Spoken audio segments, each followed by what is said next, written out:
Attendance, Chairman Dash. Here. Commissioner Kempa. Here. Commissioner DeGraff. Here. Commissioner Taman. Okay, Commissioner Patel. Here. Commissioner Mellon. Here. And Commissioner Saywert. Here. All right, we have a quorum. Do we think John is muted out? Can we tell if he's on the call? Let's see here. We can look at the,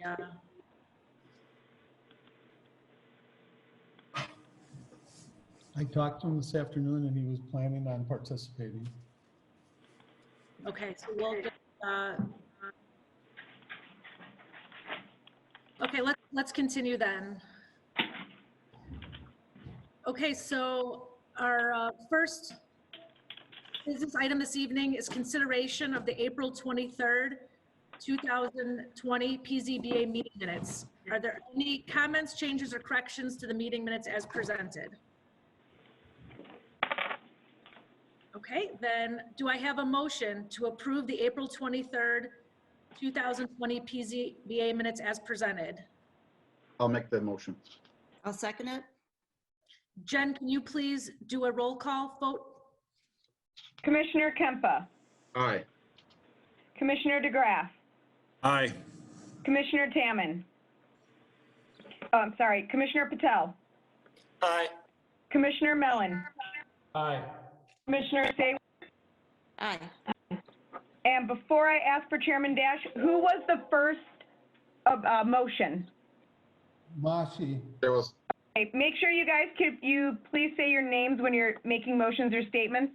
And Commissioner or Chairman Dash. Aye. Thank you. Okay, so there are no cases of old business this evening.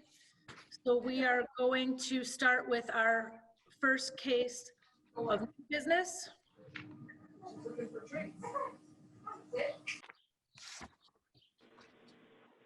Okay, so the first case of new business is zoning public hearing, case number ZBA 20-10SU. And the applicant is Chris Fotopoulos, representing the business entity of Prospect Heights RE LC. And the address of the property is 1434 North Rand Road, Arlington Heights, Illinois 60004. And the applicant is seeking a special use to operate an adult use cannabis dispensing organization in the B2A General Commercial District. Before I ask for a motion to open the public hearing, I guess I just wanted to state for the record and for the participants who are on the call this evening that the purpose of the Planning and Zoning Board is to determine that if the application before us this evening meets the required standards for special use. The recommendation we make is based on findings of fact. So we're not here this evening to debate the adult use of cannabis. We are not here this evening to debate state ordinances that jurisdict the use of adult cannabis, and we're not here this evening to debate the city's ordinances that were approved to include that in municipal ordinances. So I guess we'd like then now to move on, and we'll go ahead and open the public hearing. I'd like a motion, please, to open the public hearing on application number ZBA 20-10-SU. Bruce Mellon, I'll make that motion.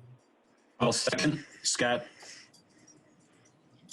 Jen, would you please do a roll call vote? Commissioner Saywert. Aye. Commissioner Mellon. Aye. Commissioner Patel. Aye. Commissioner DeGraff. Aye. Commissioner Kempa. Aye. And Chairman Dash. Aye. So, Director Peterson, question for you. How do I swear people in? when they come on the phone, you ask their name and you're gonna have to individually swear the applicants in. Okay, so this evening, we won't be able to swear everybody in who will be speaking to this case, so we're gonna have to do it individually, unfortunately. So we're gonna start now then. Director Peterson, if you have comments to share with us this evening. Thank you, Chairman Dash. Before us tonight is an application for special use for Prospect Heights RE LLC to operate an adult dispensing organization in the city's B2A General Commercial Zoning District. The applicant has filed all the necessary documents to have a complete application and receive an affidavit of service as required for proof of notice to the abutters. Can't hear you really well. So with us this evening are representatives from Prospect Heights RE LLC. They will be explaining their application. The city last year adopted ordinance O1942, approving zoning to allow the operation of a adult recreational cannabis dispensary organization in the B2, B3, and B4 zoning district. So therefore, the applicant has under contract for a property in the district at 1434 North Rand Road, and has subsequently applied for approval of a special use to operate at that location. Thank you, Chairman Dash. Okay, thank you. Okay, so we're gonna go ahead and allow the applicant to present their case. And then after we hear from the applicant, then we are going to read into the record this evening the public testimony that has been submitted to the city in writing. But again, first now we're gonna start with the applicant to present their case. And will I see him on the screen or just be verbal? Okay, so who's presenting this evening? Or I'll just raise your, okay. So whoever's presenting, if you would raise your hand, do you swear that the testimony we'll be giving this evening will be the truth, the whole truth, and nothing but the truth?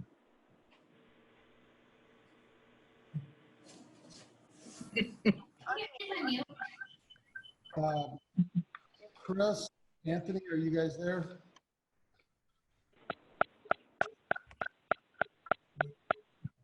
We're here. How does that feel on your ears, Dad?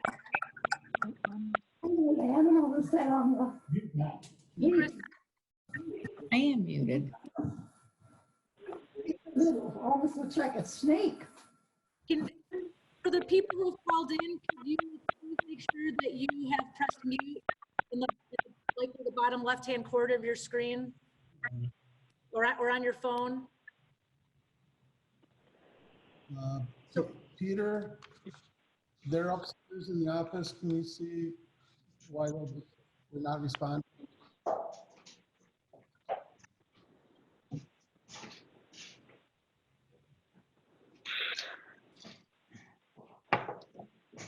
Chris, can you hear us?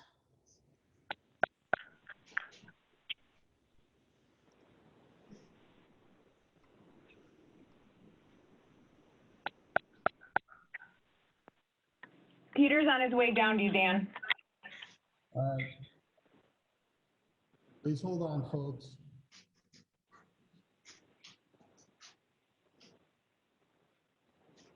I have everyone unmuted. He's 6070.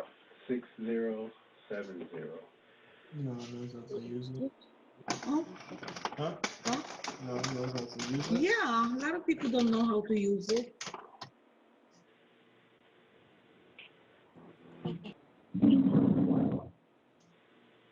No, that's not the right one. Yeah, it switches. Okay, and there. Can you try now, applicant?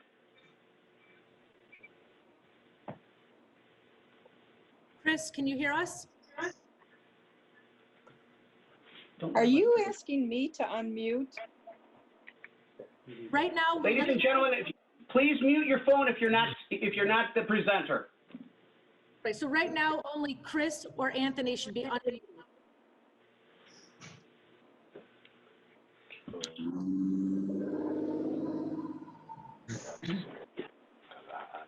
I don't, it's unmuted. These are the people that log in. Please see if you got the audio link there, and we'll just. Chairman Dash, can you hear me? Yes, I can. Okay. We So- should be good now at this point. Yes. Gentlemen, please introduce who you are, and then Okay. for the record. Thank you. Chairman Dash, my name is Adam Rack. I'm an urban planner from WBK Engineering based in St. Charles, Illinois at 116 West Main Street. And I'm here on behalf of Prospect Heights Real Estate LLC, more commonly known as Zenleaf. Here with me in the room are Anthony Marsico and Chris Fotopoulos, both of Zenleaf. And we've both been sworn in today. I'm here to represent Zenleaf in their pursuit of a special use to operate an adult use cannabis dispensary at 1434 North Rand Road. Next slide. Next slide, please. Here is a location map to get us all oriented. As you can see, the property is labeled 1434 North Rand Road, former bank site. It's located in the southwest quarter section of Rand Road and East Thomas Street. Next slide, please. Vote yes. In order for any municipality to grant a special use or variation from its adopted ordinance, a series of standards must be proven. The standards are not always written identically from municipality to municipality, but they're all essentially derived from the same message. And that message is to protect the health, safety, and well-being of the residents of the city or village, to protect the property in the city or village, and integrity of the city or village's zoning ordinance. Instead of reading word for word our standards which we've provided, I'd like to confirm with you all that the standards have been submitted and those are included for the record. Next slide, please. Knowledge, thank you.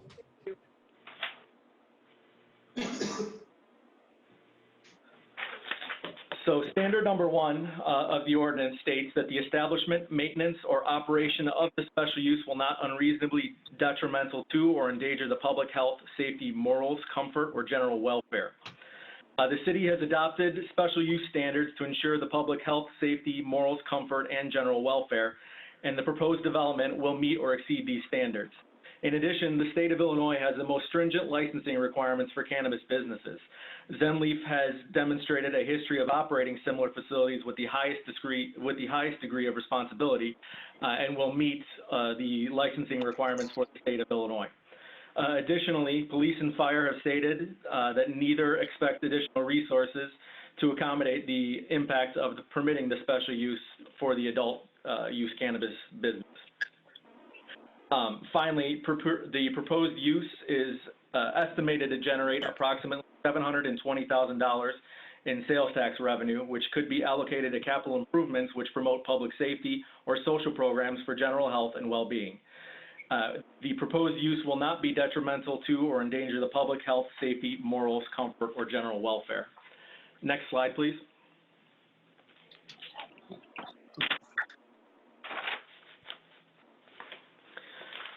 Here we are located in the context of the entire city, as you can see with the overlay of the city zoning map. We are surrounded by primarily heavy commercial uses. There is a small pocket of residential to the south, southwest off the map.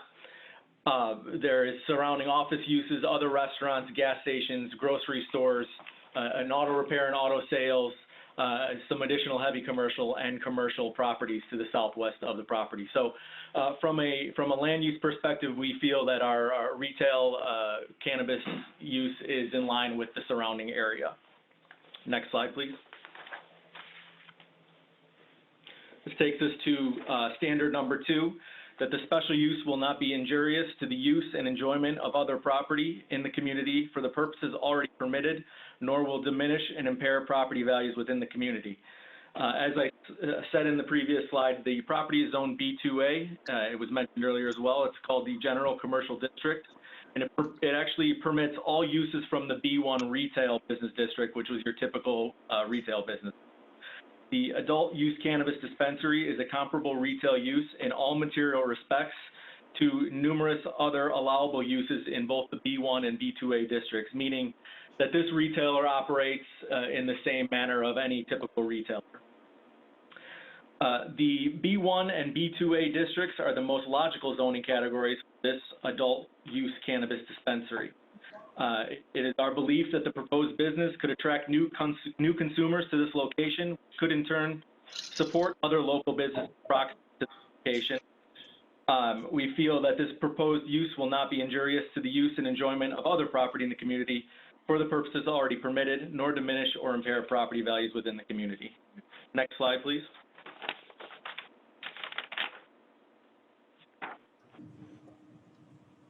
This is the larger overall zoning map. Once again, you can see where we are located on the left side of your screen.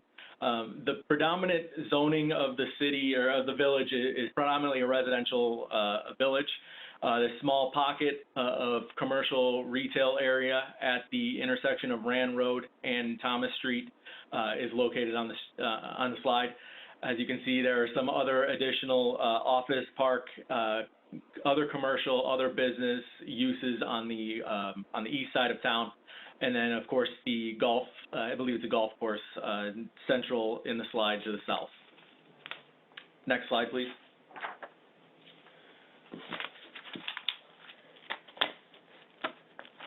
This slide zooms in again on the zoning.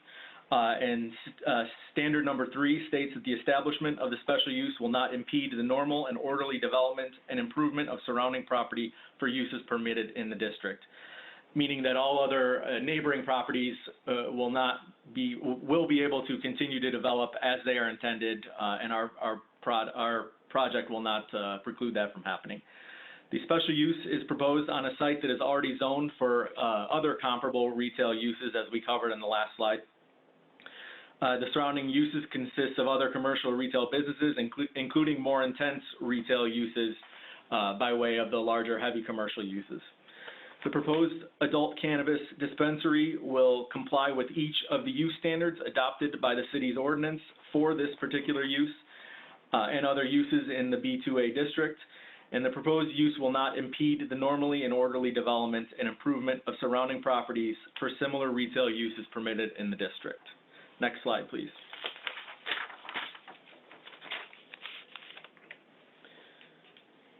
Standard number 4 states that adequate utilities, access roads, drainage, and/or other necessary facilities have been or are being provided. As most people know who have visited the site has already been improved with an existing building. Adequate utilities are currently in place. A private well provides water and does have the capacity to serve the proposed special use. That has been confirmed with staff. In addition, existing sanitary sewer is available in the area. The existing road network can accommodate proposed traffic. Primary access to the site is off of East Thomas Street. There's a secondary right-in, right-out curb cut along Rand Road, which leads to a driveway which services the commercial businesses in the area. We have our own dedicated curb cut off of that driveway immediately off of Randall Road. From a utility providers and first responders perspective, our site does have complete circulation, a complete loop of circulation around the building via existing parking lot aisles and an existing drive-through, which will not be used as part of our business in the immediate term. Additionally, there are no known drainage issues at the site. The proposed use can be accommodated without additional alterations to the site. There will be no changes to existing grades or any increase to existing impervious surfaces, which would result in negative effect on the existing drainage or stormwater management in the area.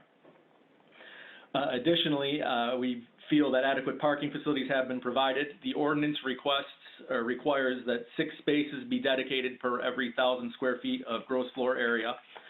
And that, the math requires us to have 26 parking spaces, and the Illinois Accessibility Code requires an additional 2 handicap parking spaces for a total of 28 spaces.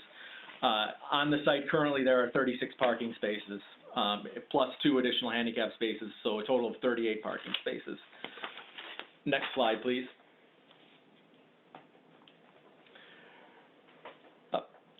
On the call, we have several of our other team members here. Michael Worthman from KLOA is our traffic consultant. He is available for questions and he can chime in, but I would ask that we hold questions for traffic towards to the end of the presentation, please, if we can get through our full presentation first, if that's okay with you. Is that okay, Chairman or Chairperson? Yes, absolutely. Okay, the next slide, you can see kind of an aerial view of the site. You can see the primary entrance off of Thomas Street, the secondary entrance, which I mentioned earlier, that leads to a sort of a driveway that services the area, and our individual curb cut off to the right of that driveway. Rand Road is in the foreground. East Thomas Street runs along the right side of the screen. The standard number 5 for special use is that adequate measures have been or will be taken to provide ingress or egress, so designed to minimize traffic congestion in the public streets. Ingress and egress is designed to minimize traffic congestion in the public streets. Primary full access off of East Thomas Street occurs approximately 260 feet west of the Rand Road intersection. Secondary right-in, right-out driveway off of Rand Road has its own dedicated access. The proposed development is expected to have minimal impact on local traffic congestion. Michael will be on if there are questions later, but I will say conclusions from the traffic summary that was completed by Zenleaf confirmed that the proposed dispensary will be a low traffic generator. Traffic increase of just 3% will occur on Rand Road, and by standards, that's considered a minimal impact. There's also adequate access and circulation to the site and within the site, and proposed parking is met with a surplus of parking spaces as the site is currently situated. Next slide, please.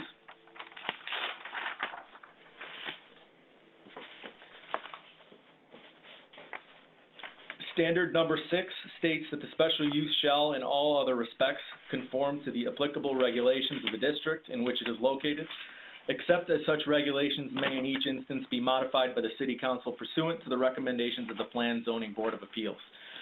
We are here today to obtain the special use, and we would say that the development and approval of the special use to allow adult use cannabis dispensary meets or exceeds all applicable provisions of the district in which it is located, meaning that the zoning and land use standards, development standards that are laid out in the ordinance will all be met or exceeded from our perspective.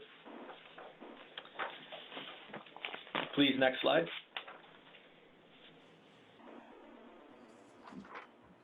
The next exhibit is a FEMA floodplain map. As you can see, there is no floodplain in the immediate area. This panel cuts off right at about our site.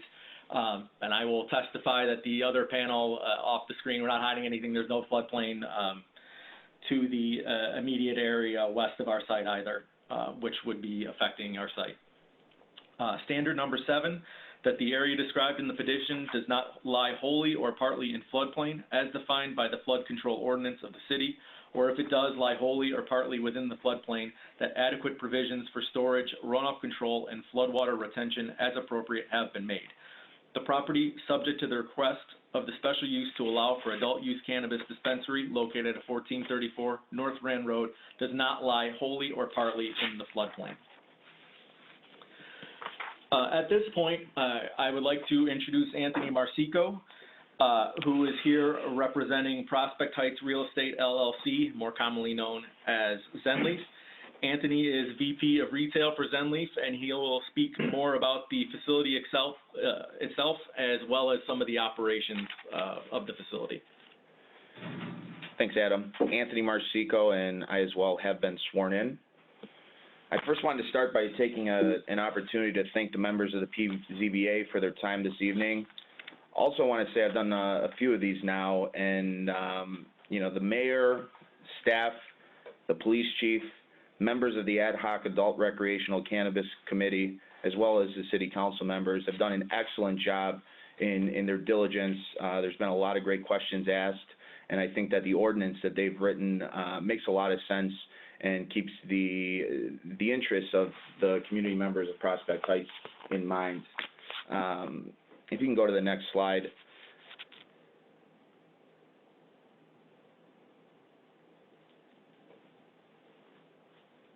This is a copy of our proposed floor plan, and I think a highlight for Prospect Heights, and something that we also echo, is who the operator, this governing body, and ultimately City Council chooses to be granted special use, has adequate experience in the industry, and really is going to run an operation that the city can be proud of. We at ZenLeaf, we kind of operate on 5 pillars, I'd like to call them: compliance, security, customer service, education, and community. If you go to the next slide, please. With respect to Prospect Heights, we were lucky enough to have the police chief visit one of our current facilities and really talk through what some of the concerns were from the community and what his concerns were from law enforcement, and kind of talk through those and make him a little bit more comfortable with our operation. I think for those of you who don't know, we're governed by 2 bodies from the state of Illinois, the first being IDFPR and the second being Illinois State Police. Very, very strict regulations when it comes to Illinois, and I'm sure that there's some stigmas around our industry, but Illinois has done a phenomenal job with making a very strict program and holding us to very high standards with respect to compliance.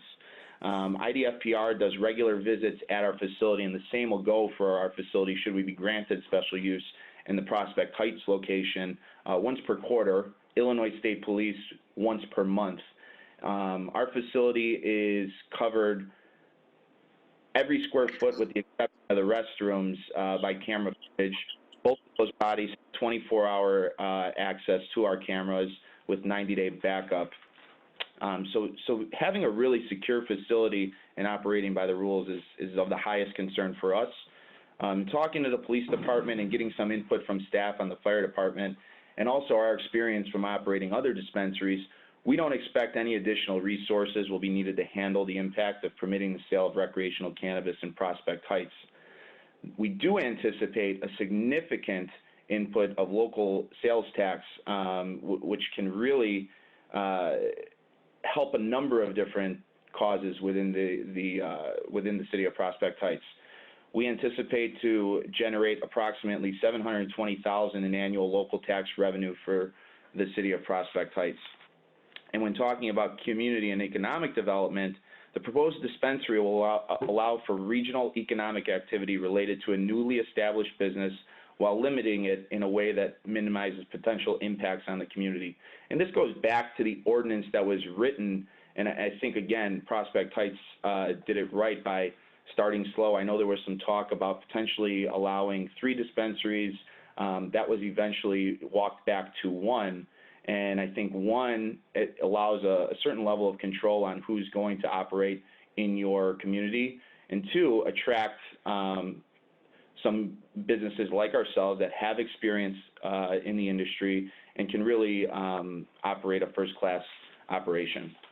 Next slide, please.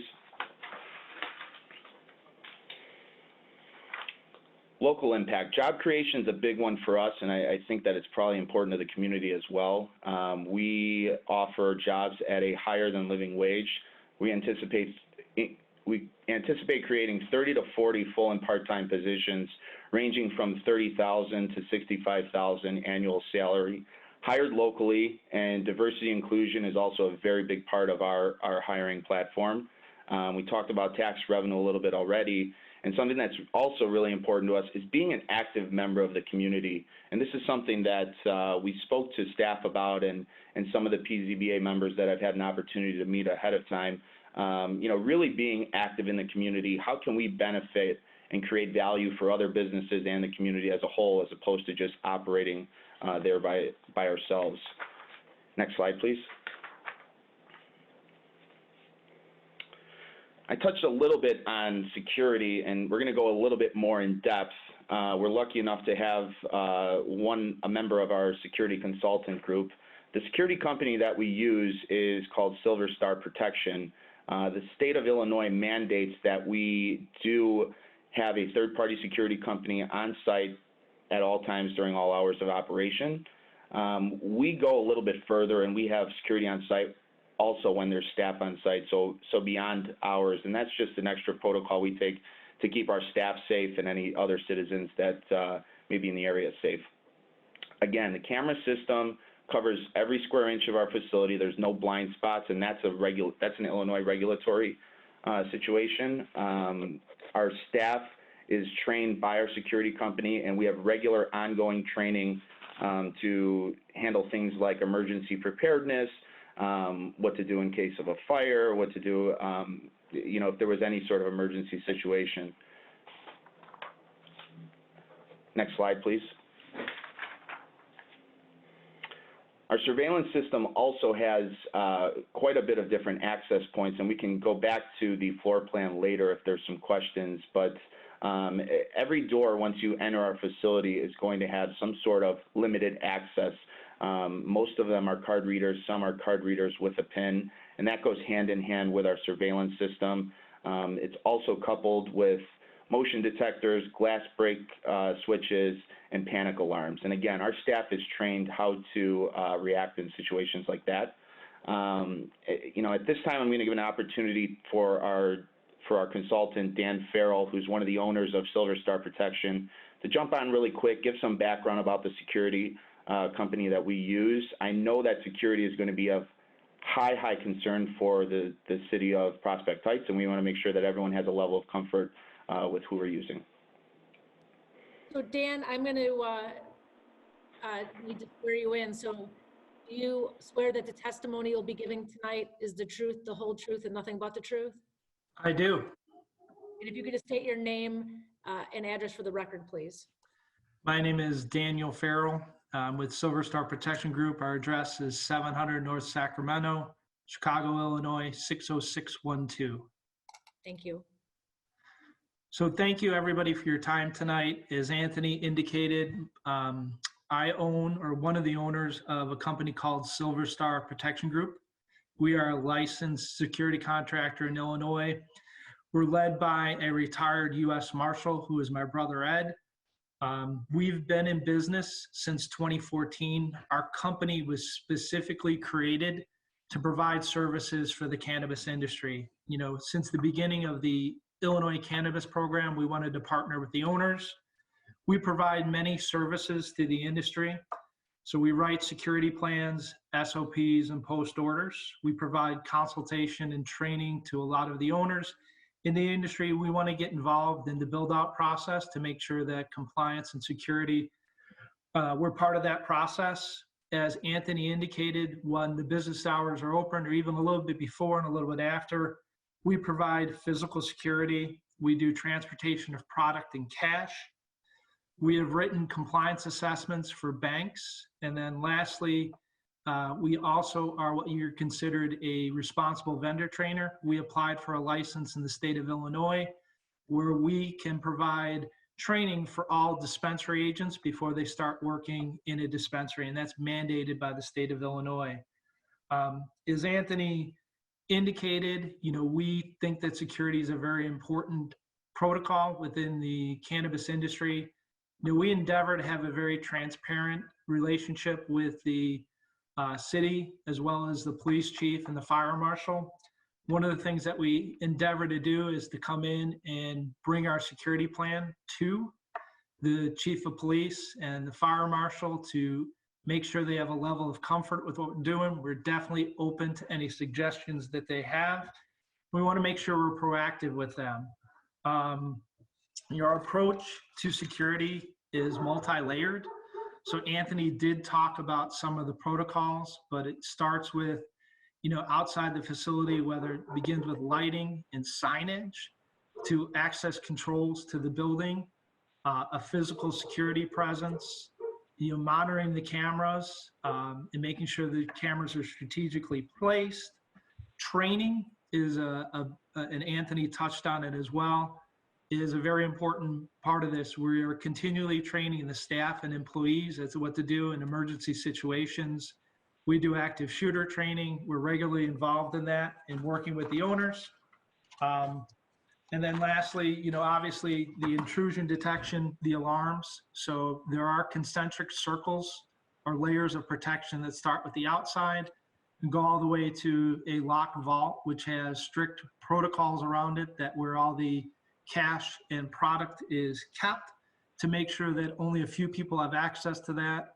And at the end of every shift, all the money and cash is stored in the vault so that there's really no temptation from the outside to come in and get it. We've been in business for over 5 years in the state of Illinois. We've had a tremendous amount of success working with each municipality, including Zenleaf and their store in St. Charles. We provide services to them.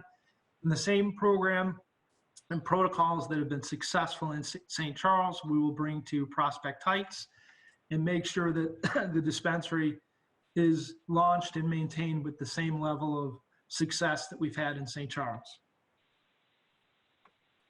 Any questions? Why don't we hold questions till the end, Dan, just so we get through the Okay. presentation, and then we can go back. Correct, right. Okay, Yep, sorry. This is Anthony Marsico again, and thanks, Dan, for that. And I want to also make it clear that a lot of the situations, we've given a lot of worst-case scenarios. We at Zenleaf want to be clear that the things that we've described are very rare in our experience as operators, not only in Illinois, but other states across the country. We've never had situations like this, but we're very proactive, and we want to be proactive so we are prepared in a worst-case scenario. But again, none of these have ever happened in one of our stores, but again, we're proactive as opposed to reactive. So that's what I'd like to say on security, and I'm sure there'll be some questions at the end. Moving on to kind of our customer flow, I don't know how many people have been in a dispensary before, but I'm just going to give you a bird's eye view of what it's like. When you walk into our doors, you're going to be greeted by our reception staff to where you're going to be credentialed. Credentialing is very important to us. To get past our reception, which then becomes restricted access, you're going to have to present a state or federal issued ID that is both valid and verifies that you're over the age of 21. We also use a proprietary system called VeriScan that helps our reception team not only identify that the IDs that are presented are valid, but again, that the potential customer is over the age of 21. Once that's handled. Anthony, could you switch to a plan view of the building so that we can follow your? Yeah, that's a great idea. Pat, if we can move back to slide 13.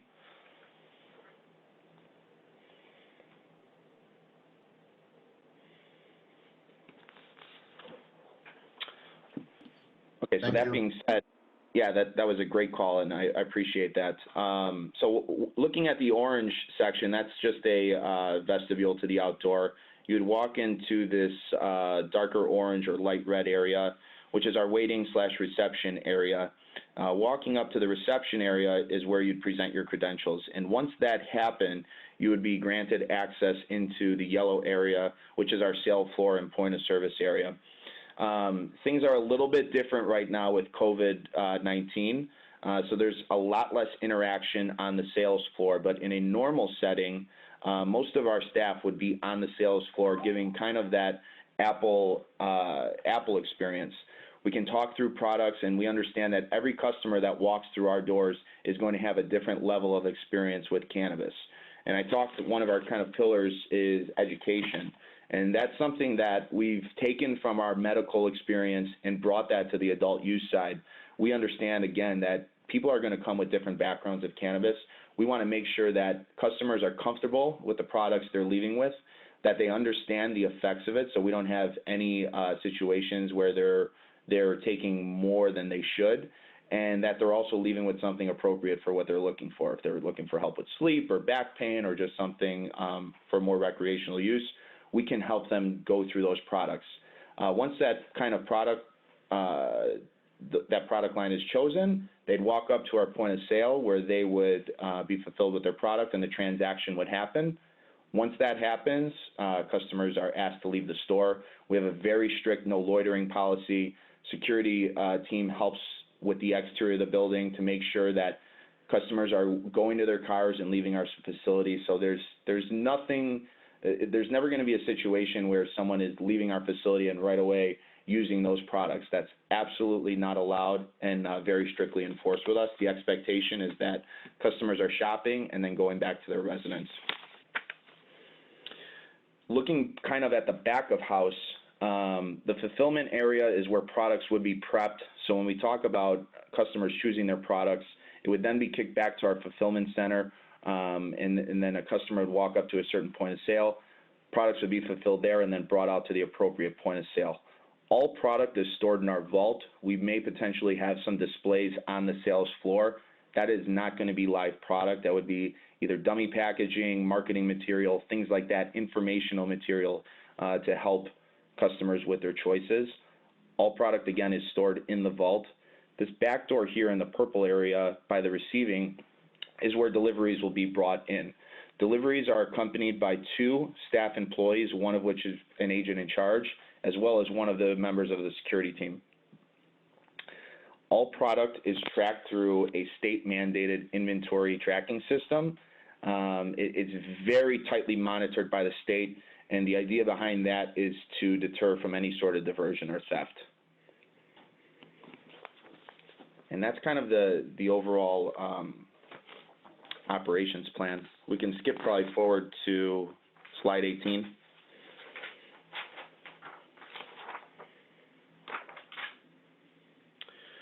Spoke a little bit about the point of sale and inventory management. We're again mandated very tightly by IDFPR. The facility maintains an industry standard bolted locked vault room for all cannabis inventory. No cannabis is present on the sales floor. We talked about that. In our inventory management, we have regular checks, spot checks, and we also do nightly inventory checks. So there really isn't anything that ever goes missing. Talking a little bit about our staff, that goes hand in hand with the education of our customers. We pride ourselves on having a professional staff. The question was posed by the police chief and I think one of the PZBA members is, what's the hiring process? The hiring process is also very strict in the state of Illinois. Every employee has to first go through a background check that is done by the state of Illinois. It's a federal and state background check. We also do an internal background check. We use a company called S2 Verify. All staff needs to complete this, and they also have to do that responsible vendor training that Dan Farrell talked about, and that's a 10-hour training course before ever working for us. During the 10-hour training course, they're not only going to get information on our SOPs, product training, but also that emergency preparedness training. Next slide, please. That's basically it with respect to operations. And just in conclusion, some other things that were talked about, consumption lounges. I know that was a hot topic in Prospect Heights. That is not something we're interested in opening. That's not our business. We anticipate minimal to no expected negative impact on the city. And in fact, we actually look to have a positive impact on the city. We think we can help a lot of local businesses by being a regional draw. There's surrounding municipalities that have opted out, so we do anticipate some additional commerce in the area. The proposed location is here, and our proposed hours of operation are Monday through Saturday, 8 a.m. to 10 p.m., and Sunday, 9 a.m. to 6 p.m. And that's it for our presentation. At this point, we'd give an opportunity for questions, probably from the PZBA first, and then Chairperson Dash, you can go to the community, I'm assuming. Okay, so Anthony, thank you for providing that very thorough presentation. What we're going to do now is ask that Director Peterson read into the record the written correspondence that he's received in regards to this case, which will be entered as public testimony. Thank you very much, Chairman Dash. During the last since the public notices went out for this public hearing, the department has received approximately a dozen phone inquiries and emails. Because this is going to be on the record, and some of the folks who sent these written comments may also want to speak, what I ask is, after I read the record into the record, if you want to speak and ask questions or add more, be it directly to the testimony that the applicant gave, so we don't spend time repeating the same comments. So first, I received a call from Mrs. McGrath from Arlington Heights, Haven. She is not in favor of the dispensary. She has grandchildren, worried about the having that facility in an area where her kids go to school, and she's concerned about safety of sharing the area with the Aldi and the clientele and the cross sharing of the parking lot. I received a phone call from a Mr. Hossein Tazangi at 1105 North Windsor, Unit 303, who was concerned again. Excuse me. Concerned about the proximity to Hersey High School, the possible negative effects on housing value and overall messaging to children. Then those two individuals cannot be on the call tonight. That's what they informed me. Mylene Shi of 1052 East Jules, Arlington Heights, says that her main concerns are the proximity to the high school, even though in her review it's 1,300 feet from the high school. She did cite section 5520 of the Illinois New Cannabis Regulation Tax Act about advertising within 1,000 feet of a school. And she's concerned that even though this is over that distance, what impact it will have on the kids. And she respectfully also indicated that research on teen drug abuse, a lot of it stems from marijuana or cannabis use, and she requests that we consider another location not so close to residential and schools. That was from Ms. Shi. I received from Ms. Diane Mulheim at 1315 West Watling Street, Arlington Heights. She asked that the committee please read information from the National Institute on Drug Abuse website regarding marijuana and see scientifically how it alters the brain, and see the basic facts about the effects of cannabis on the central nervous system. Another issue is to ask how safe will it be on the highways once it becomes more common for drivers to get behind the wheel while under the influence. I'm hoping that it will not become a greater possibility by making it available in our area. Ms. Crawford at, let's see, what's her address? I don't see their address, excuse me here. But her comments are, thank you for my prompt reply to her email. However, she would like to think it'd be beneficial to remind the board members, according to the Academy of Pediatrics, short to long-term recreational use of cannabis in adolescents can be addictive and can cause impaired short-term memory, decreased concentration and attention span that affects learning, impaired judgment and motor control, cause serious harm to lungs, increased rates of psychosis, higher likelihood of drug dependence, higher likelihood of dropping out of high school, gateway drug to other drugs.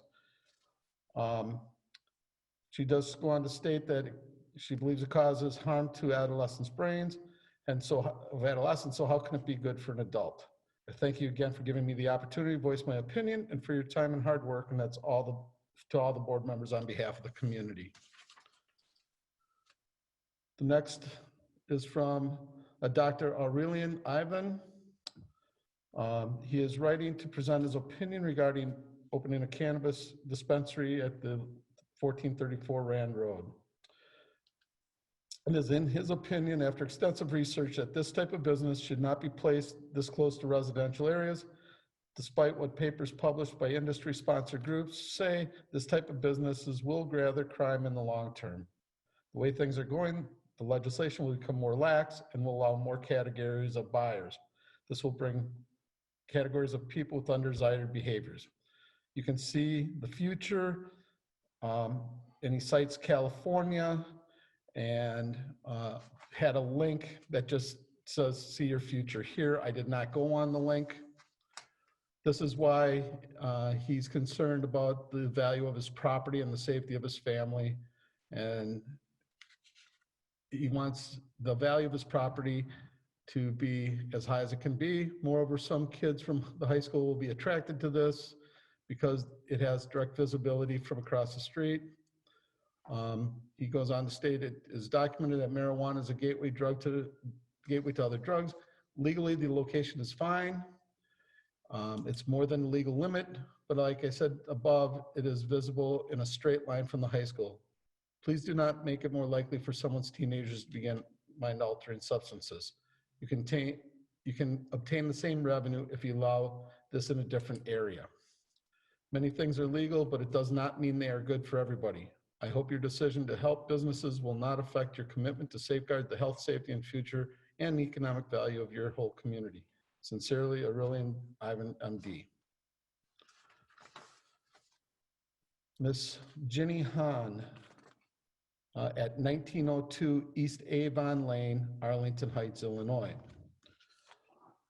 She is respectfully submitting her public comments regarding the cannabis dispensary. As a resident of the area and a parent of children who attend District 23 and will attend Hersey High School in the future, she is very uncomfortable with the proximity of a recreational cannabis store to our high school. Despite meeting criteria for being distanced more than 750 feet away from the school, the proposed storefront will be within direct view of the students from the school grounds and even closer to the eating facilities and walking paths that the students frequent during and after school. It is given that cannabis uses in adolescence is incredibly harmful. Parents and educators spend significant time and effort trying to steer teens away from substance abuse, including cannabis. As a physician, I have seen the detrimental effects of cannabis abuse and its use increasing in adolescence. Studies show that youth and young adults have higher marijuana usage when living near cannabis dispensaries. To now allow a recreational cannabis store literally a block away from one of your schools is dangerous. It will normalize cannabis use to minors, make it a familiar sight, and introduce accessibility. The cannabis store claims it will monitor access to the store and only sell to adults. However, studies show many stores do sell illegally to minors, and there is no way to ensure adult buyers won't sell products to adolescents nearby. The area is known for its focus on family and community, as well as top-tier schools, and both draw and retain residents. A recreational marijuana store placed directly down the street from one of our schools does not benefit our community and instead threatens the amazing attributes of the neighborhood. Financial gain from this endeavor is not worth the potential irreversible harm to our neighborhood, children, and schools. It is a slippery slope that we would not be able to recover from. I respectfully ask that the location of the cannabis store be urgently reconsidered and changed to avoid such close proximity to our neighborhood schools. Thank you, Ms. Ginny Hahn. This is from Mr. Robert Cataldo at 1324 North Hickory Avenue, Arlington Heights. To the City of Prospect Heights Zoning Board, I would like to express my concern with the proposed cannabis dispensary that may be located at 1434 North Rand, Arlington Heights. Although I realize that cannabis is legal in Illinois and Prospect Heights as described to allow dispensaries, there are a few issues that I would like to mention. The first is that in every other state where cannabis has been legalized, tax revenue has been overestimated, while social costs such as crime, addiction, and an increase in medical costs has been underestimated. The promised tax revenue always falls short, especially when taking into consideration the state and county will receive their share before the residents of Prospect Heights will see any tangible tax benefit. However, the residents of Prospect Heights, as well as surrounding residents from this dispensary, of which I'm one, will see an increase in vandalism, theft, and use by students. It is in fact that increased access always leads to increased use. The final point is especially troubling given the proximity of this proposed location to Hersey High School and Thomas Middle School. As a parent with children at each schools, I'm well aware of the rampant drug problem at Hersey and the increasing problem at Thomas. Can the developers of this dispensary guarantee that this new location will lead to a reduction in the use in these schools? Will an unfilled promise of increased tax revenue be worth mortgaging our kids' futures? A vote for the zoning variance is a vote for increased use in our schools, increased crime in the area, and lower tax revenue than what is being promised. It is for these reasons that I respectfully request this zoning request is disapproved. Mrs. Cataldo at the same address.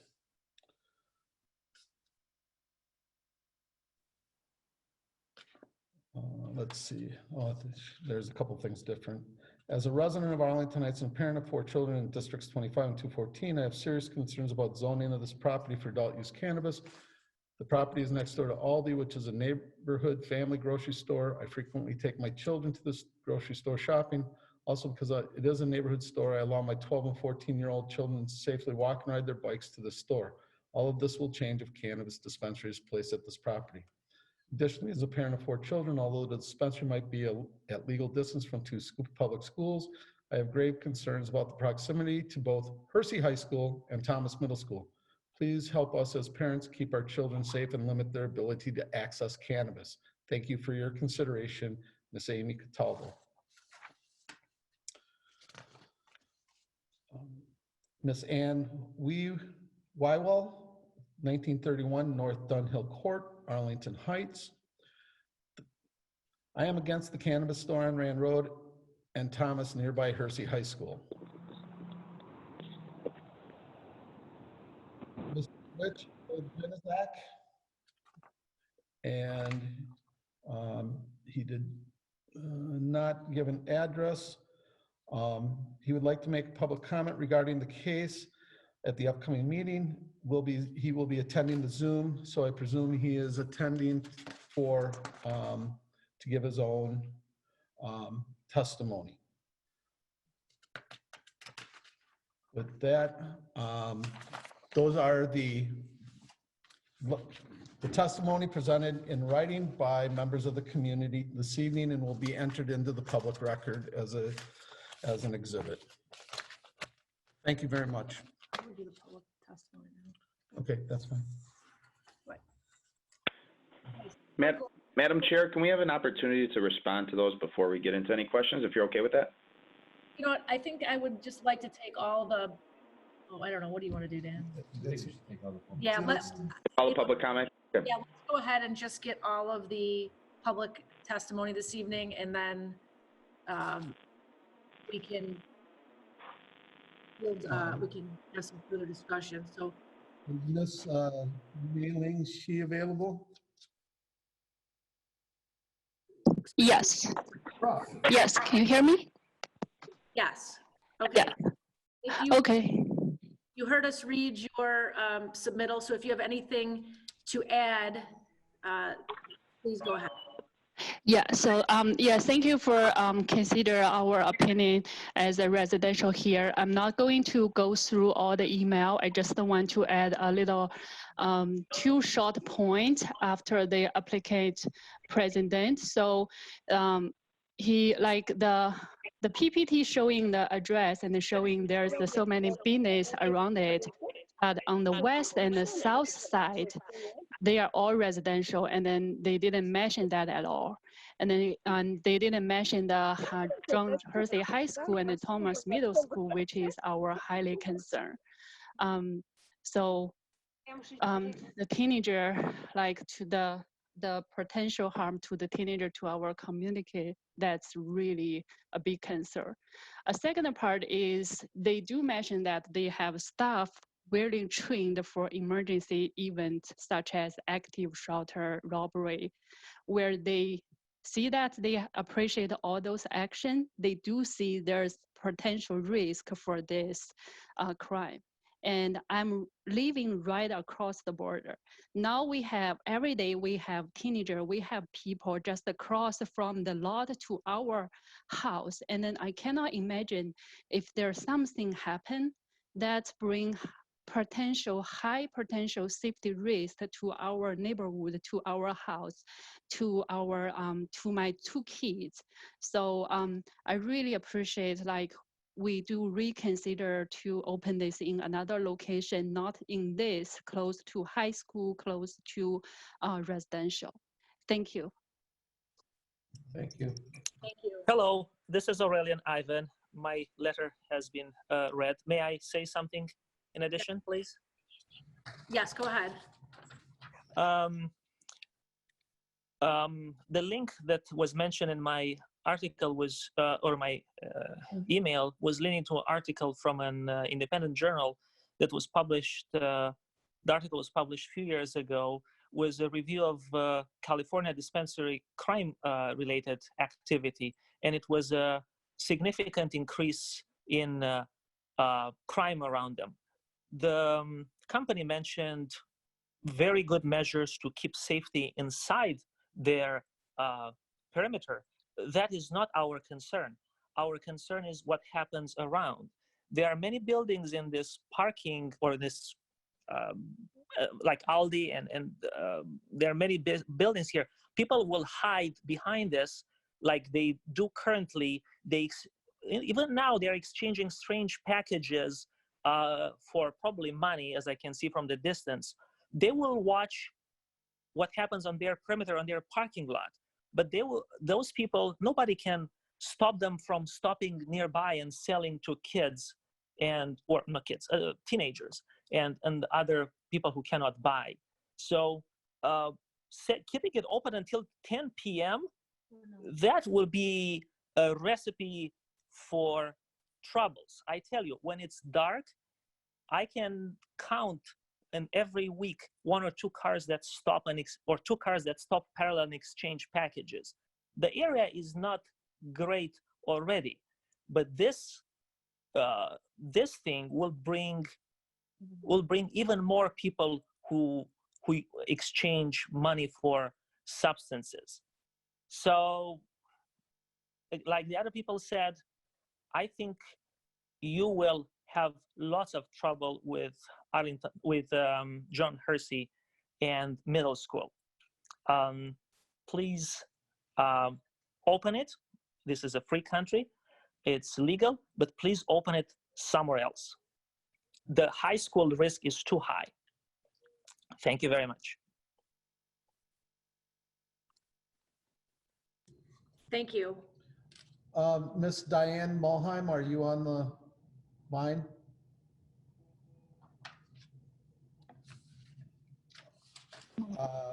Miss Ginny Hahn? Ms. Hahn? Yes, I'm here. Okay, go ahead. If you have anything else to add. Oh, go ahead. I'm sorry. Oh, you know what? Yeah. Oh. You swear that the testimony you'll be giving this evening will be the truth, the whole truth, and nothing but the truth? Yes. Thank you. Can you hear me? Yes, we can. Oh, okay. So thank you. I appreciate the opportunity to speak, and thank you for reading my statement. You know, I concur with many of the other concerns that have been brought up. I think really the numerous risks and potential negative impacts really do in the situation outweigh any sort of financial benefit that could potentially be had from this facility. My concern is that, yes, the store can control the entrance and the activity inside and possibly around the perimeter of the building, but they have no control over what happens to the product once it leaves the store. And it is, just like the last resident stated, a recipe for disaster with 2 schools nearby and many residents nearby living. I think the other end of it is that despite the reassurances and whatever protocols are in place to help prevent abuse of cannabis and selling to minors, we know that it happens. And as a community, how are we going to monitor and detect the negative effects that can potentially occur from this facility on both the students and the community. And by the time it's happened, it's going to be too late to turn things around. So, you know, again, I know this is all legal, but I just respectfully ask that the location really seriously be reconsidered due to the potential negative impact on the children and the community here.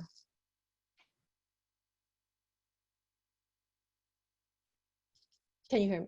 Thank you so much. Thank you. Go ahead. Is there anyone else that submitted something in writing that would had anything to add from above and beyond what we've already entered into the testimony? Excuse me, my name is Rich Olenichek. I did speak with Mr. Peterson.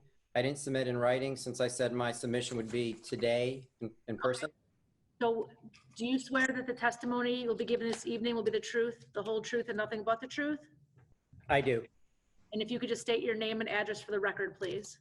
Rich Olenichek, 1314 West Watling in Arlington Heights. Thank you. Thank you all for giving me the opportunity to speak regarding the adult use cannabis dispensing organization on the corner of Thomas and Rand. I ask that the board vote no to this request for a main specific reason, and this is location.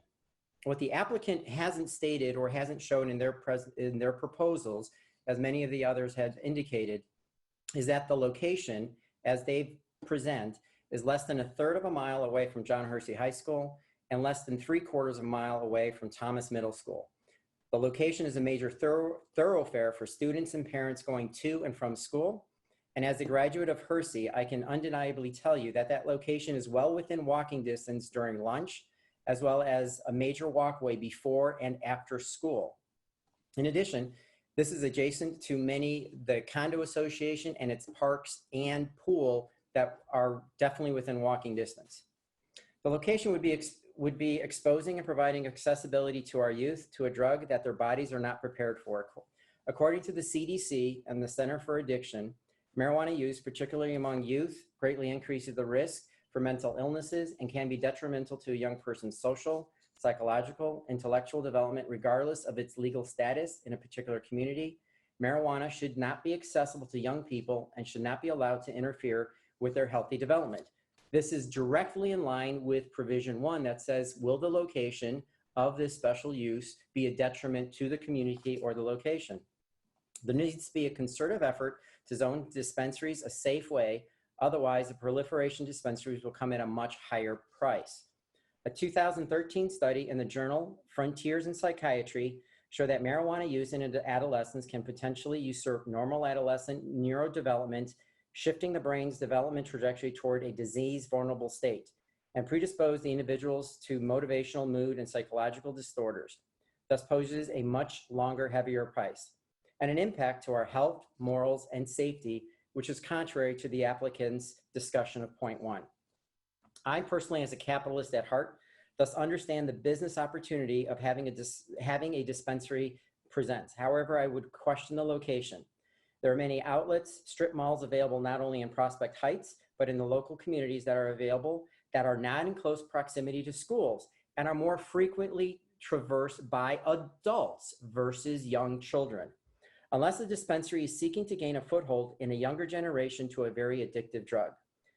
The applicant's focus on security aspects does reflect a level of concern that many of the presenters have discussed. Again, this is contrary to the position of the applicant on position number 1, where this is a detriment to our safety. A 2019 study by the University of Colorado that was published in Justice Quarterly, a publication of the Academy of Criminal Justice Sciences. I quote, "We found that neighborhoods with one or more medical or recreational dispensaries saw increased crime rates that were between 26 and 1,452% higher than in neighborhoods without any commercial marijuana activity," said Lauren A. Hughes, an associate professor in the School of Public Affairs at the University of Colorado, Denver. And what they had seen in this increase was an increase that included aggravated assault, auto theft, burglary, drug and alcohol offense, murder, public disorder, robbery, and theft from a car. So as the applicant's own thought of that $720,000 of increased revenue would actually be going to treat extra police force, community involvement, communication, rather than be truly a social benefit to the community. The pros and cons of cannabis in culture in America can be debated from a number of different perspectives, but the results of a recent national poll of roughly 18,000 adults published in the Journal of Drug and Alcohol Dependence made the feelings of one important demographic perfectly clear. Despite the growing acceptance of marijuana, the majority of American parents, roughly 70%, don't want cannabis dispensaries located anywhere near their local schools and daycare centers. About half of the surveyed parents expressed concern about the risk associated with marijuana users driving while impaired in areas frequented by children. Alarmingly, a separate set of previous research has found that over half of marijuana users for chronic pain management admit to driving while high.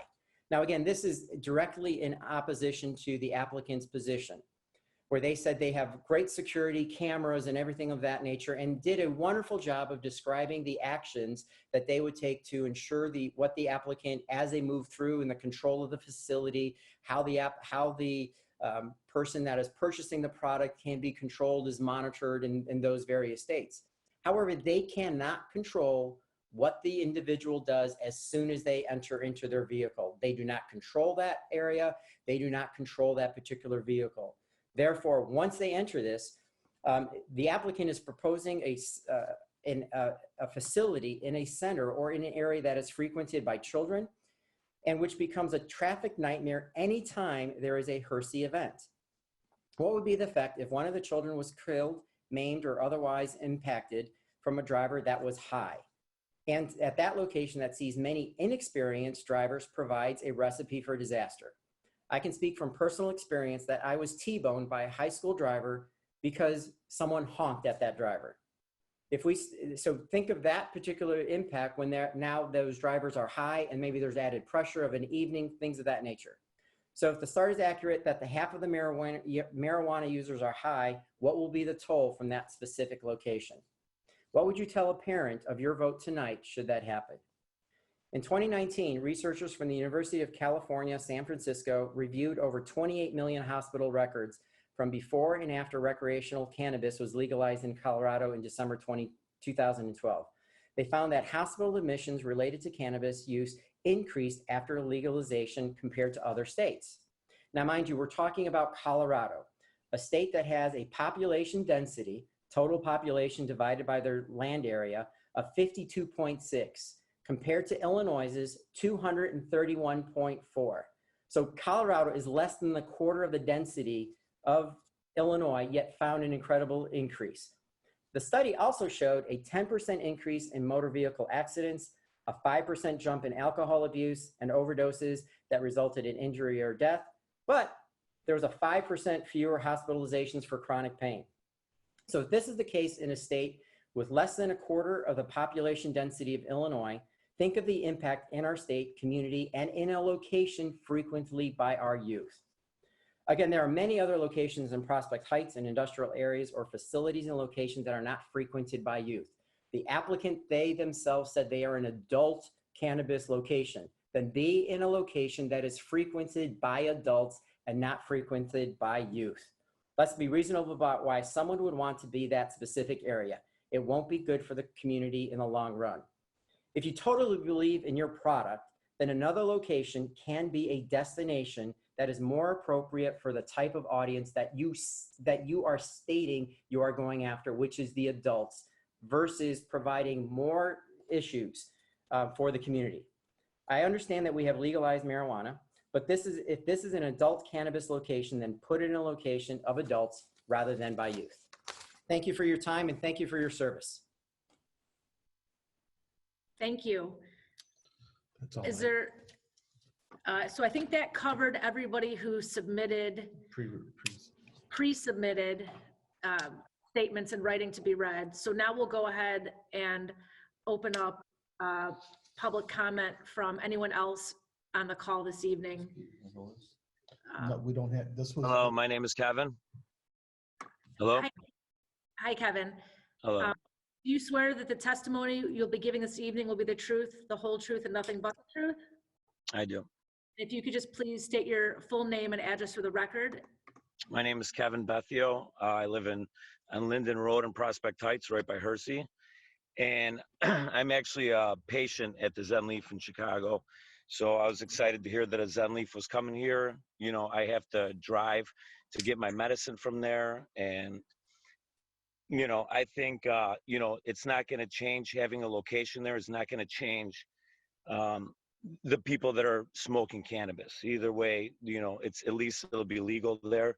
You know, kids, I have kids, and, you know I'm confident that my kids will not have access to cannabis from that store. So I just think they do a good job. It's a nice store, and it's not going to change. There's, you know, cannabis, it's the future is in cannabis, and there's, you know, going to be more locations opening up.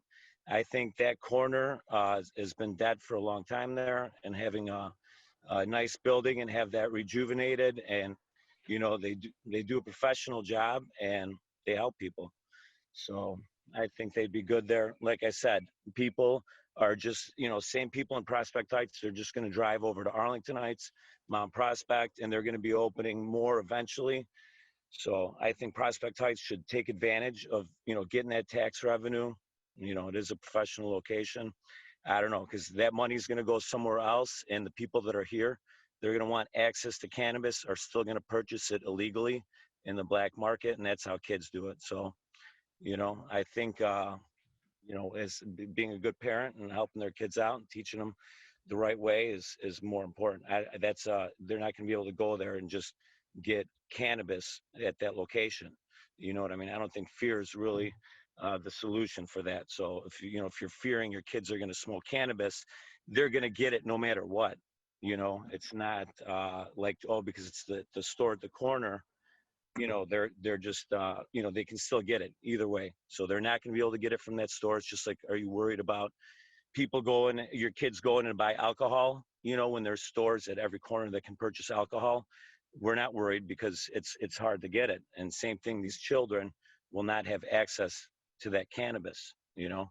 So I think it'd be a good corner. And, you know, I know there's a stigma behind cannabis, but people use it. It's being legalized. And I really think our village should get ahead and set the tone, you know, and show that it can be good for the community, and they can contribute to the community and bring in jobs to the community. You know, if it doesn't happen here, it's going to happen somewhere else. They're going to keep growing, and, you know, might as well take advantage. You know, that's my opinion, but I don't think fear and worrying about what our kids are going to do about purchasing cannabis, they're going to get cannabis. I mean, let's not be, you know, we've all been young, and we know that these kids are all going to have access to it, and it's our job as parents to take care of our children. So Well, thank you, Kevin, for providing that testimony. Thank you for listening. I appreciate it. Welcome. Okay, anyone else on the call this evening to speak to this case? Yes, I'd like to speak to it. Hello. We're going to move on to our next speaker, which looks like Lori. So, Lori, do you swear that the testimony you be giving the truth, the whole truth, and nothing but the truth? Yes, I do. And if there is anyone else on the call still, if you could, like Kevin, I think you need to mute out again. If you're not speaking, if you can mute out, that'd be great. So I just swore her in, right? Name and address. Now that you've been sworn in, if you could just state your name and address for the record, please. Yes, my name is Lori Namowitz, and I live at 10 Edward Cul-de-sac in Prospect Heights. Lori, could you spell your last name for the record, please? Yes, it's Naumowicz.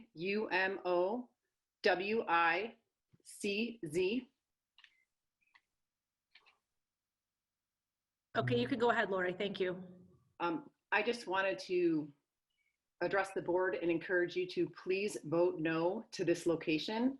I would like to echo what Mr. Olenichek said in his statements and the concern that we have regarding the location of this venue. As a parent with children at Hersey High School, it greatly concerns me. As an educator in the community, I have spent the last 4 years working with the Link Together Coalition to educate our youth on the use of marijuana. and the negative effects. We have tried very hard to help the children understand, and I've experienced firsthand when students don't understand that and the effects that it has on their lives and their families. This is not the right location, as many people have stated before. This is a thoroughfare for students, both high school and middle schoolers, to walk through, and this is not the right place for this. So I would just implore you to please do the research, find a different venue for this. Thank you. Thank you. So we'll move on to someone else now. Yeah, Louis Lambros. Okay, do you swear that the testimony you'll be giving this evening will be the truth, the whole truth, and nothing but the truth? I do. If you could just, after you state your address for the record, you can go ahead. Circle Avenue in Prospect Heights. Louis, could you spell your last name for the record, please? Yeah, it's Lambros, L-A, M as in Mary, B as in boy, R-O-S. And you were at what address on Circle? It's 205 East Circle. Great. Go ahead, thank you. I'm all for this. I think it's a good thing. It's positive for the town. Based on what they've shown in their presentation today, it's far more strict than anything we have in the area for alcohol. There's 2 bars in the area, Target selling, the gas station, the New Thorntons is selling, and there's nothing compared to what these people have put together as far as stringent policies towards the protection of the area. I don't see how this could not benefit the area. The tax dollars alone would be a huge movement for us. And I understand everyone's concerns. I have little kids myself. And, you know, our job is to protect our kids and to make sure that they're safe. But I wish everything in the area would be this stringent as far as putting something together. So I'm all for this, and I hope the village works towards it. Thank you so much for joining us this evening. All right, let's, anyone else? Is there anyone else on the call this evening that would like to speak to this case? Yeah, this is Stacy Heinlein. Hi, Stacy. Do you swear that the testimony you will be giving this evening will be the truth, the whole truth, and nothing but the truth? I do. Okay, and if you could, Stacy, just please spell your last name and provide your address for the record, then you can go ahead and provide your statement. Sure, it's Heinlein, so it's H-I-N-E-L-I-N-E, and I'm at 1028 East Jewel Street in Arlington Heights. Great, go ahead. Okay, so I just wanted to point out something that seemed to be missing. When the map was shown, it showed Prospect Heights only, where the tax revenue is going, but omitted that the Arlington Heights border is completely residential.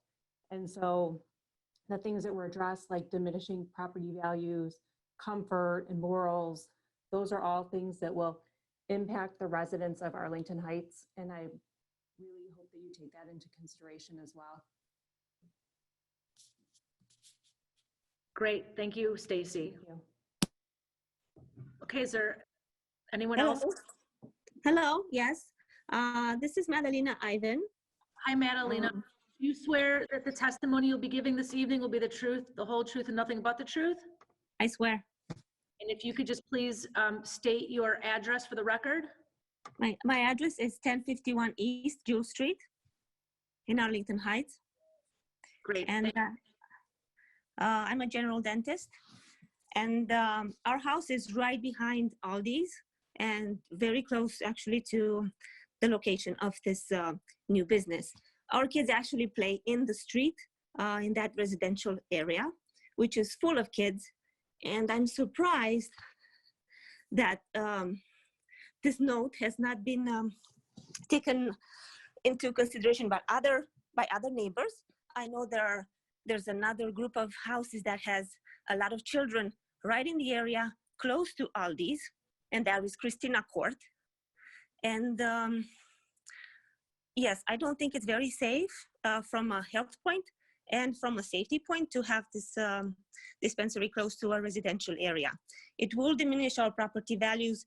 It is unsafe because I see a lot of teenagers passing on our street and through the fence, because there is a fence that separates this residential area from the parking lot, from the cannabis shop and the Aldi's. And there are many people crossing through that fence, even at late hours. And I find that to be less safe for anybody living in here. So if you could reconsider this location for this cannabis shop would be great. I also notice a lot of high school children that are walking or biking and passing on Thomas Street as they go towards Hersey, and that's all the time. So that's in their direct path. So why put the temptation in front of their eyes when it could be easily hidden from them? And as a previous speaker said, put into a location where only adults can have access. So again, I do not agree with this location.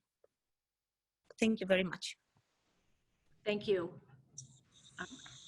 Will anyone, we'll go to another speaker if there's anyone else on the call. Okay, so is there anyone else on the call this evening that would like to speak to this case? Final call, is there anybody who is still wanting to provide testimony this evening? Okay. And if you could please mute out, we're starting to get a little bit of some background noise. So if everybody should be muted out at this point.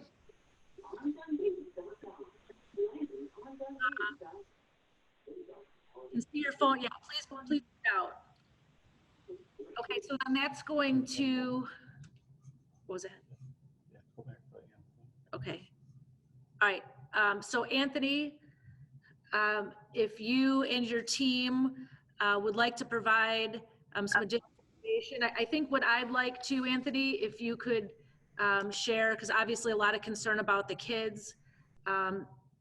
If you could maybe talk a little bit about the marketing and the restrictions that the state places on your ability to market your product. Maybe you could speak to that. That may be helpful as well. Sure. Are you able to hear me? Yes. Okay, this is Anthony Marsico again on behalf of ZenLeaf.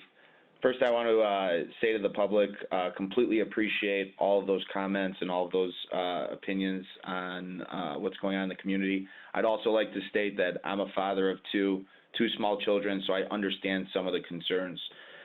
First, I want to talk about Illinois versus some of the other states that were referenced, specifically California and Colorado, where a lot of the negative stigma and negative press comes from. There's vast differences between the program put in place in Illinois versus some of those markets. And the reason why those markets are so difficult to control is just the sheer number of licenses. So Colorado and California literally have thousands of cannabis licenses versus Illinois under the initial guidelines had 55 dispensaries. Each of those 55 have the ability to open an additional dispensary. So that puts the count at 110. And there's going to be some additional licenses that are granted down the line.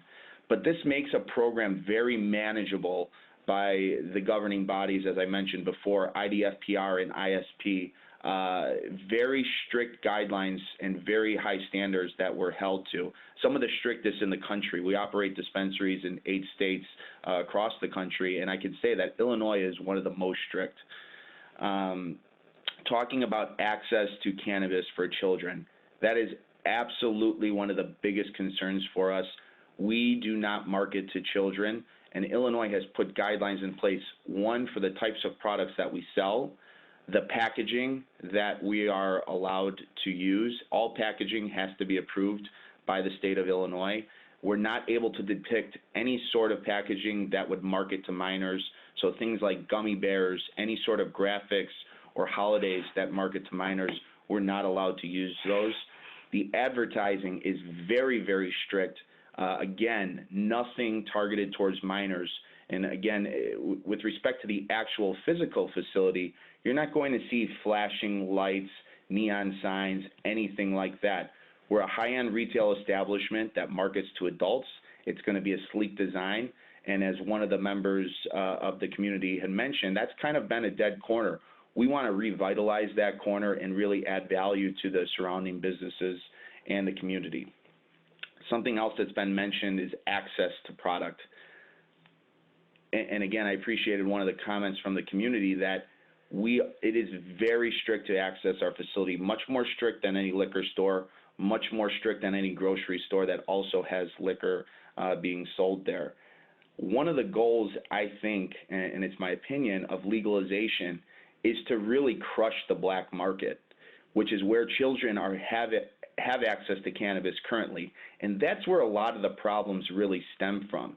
Cannabis in the past has been thought of as a gateway drug, and that ideology has been, it's been debunked several times over, and the Attorney General has even come out and stated that cannabis is not a gateway drug. The real gateway is illegal drug dealers, and those are the people that we're putting out of business by having a facility like this, because now we have a legal market, and most members of the community want to buy their cannabis through a legal dispensary. Big reason why? Lab testing. All of the products that come through our facility have to go through third-party lab testing. So the product that they're purchasing is clean. It has to go through pesticide, fungicide, microbial testing. So the products they're consuming are safe to consume. When we look about a year back at the vape crisis, where people were dying because of black market vapes, that's something that doesn't happen in our legal market because of the testing standards that we have to go through. So you think about a crisis like that, again, that we are pushing aside and actually getting rid of, and consumers are not going to be consuming that type of product. Another big hot topic is the opioid epidemic.